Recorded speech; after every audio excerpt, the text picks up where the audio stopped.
Brian Cashman talking with George Steinbrenner in 2006 AP TAMPA, "If I ever run for U.S. president, it'll be exclusively for one reason, to officially outlaw the invocation of George Steinbrenner by frustrated Yankees fans."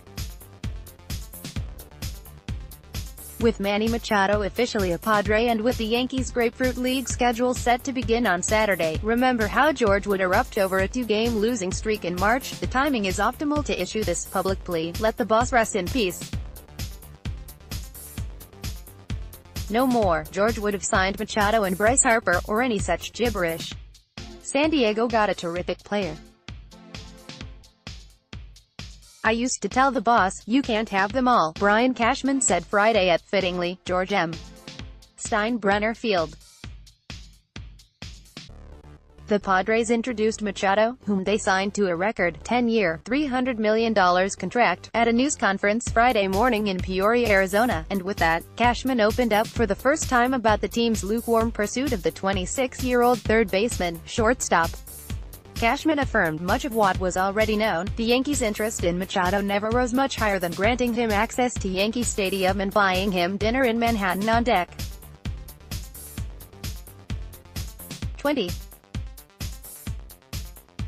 They never loved the idea of giving up on third baseman Miguel Andujar, the last year's American League Rookie of the Year runner-up, and they loved what they saw from oft-injured veteran shortstop Troy Tulowitzki, whom they picked up for minimum wage after the Blue Jays released him, and handed him the starting job until the rehabilitating Didi Gregorius returns.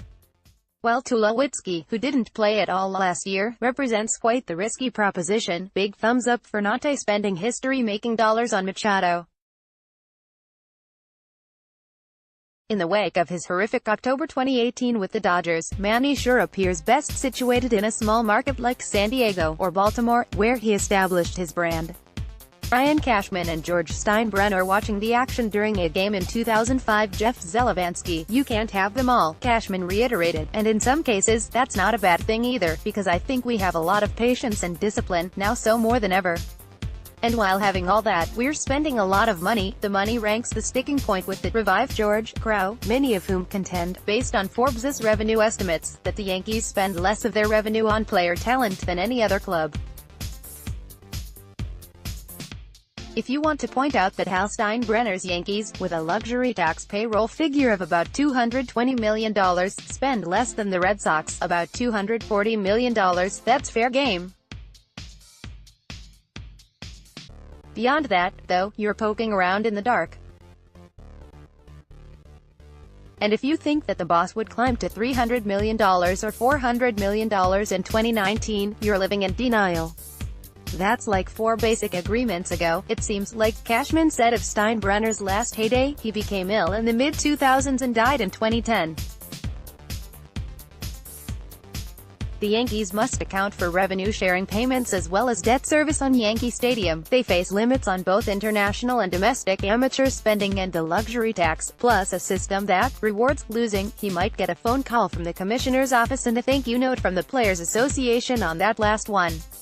Furthermore, Cashman said, "We'd be better if we didn't have that type of emotional, reactionary, forget the system, forget the pipeline and forget developing talent and just import every available major league player even if he's in the back end of his career, and that creates more complications." George Steinbrenner deserves to be in the Baseball Hall of Fame by virtue of his innovations, his impact and his success. Yet that all came with the real-time price of chaos and stress, and his combative, contentious leadership style simply might not fly in these modern times. So let's fix this together. If you hear something, as in, George would never let Machado go to the Padres, say something like, "Stop living in the past, let it end there. Don't make me run for president."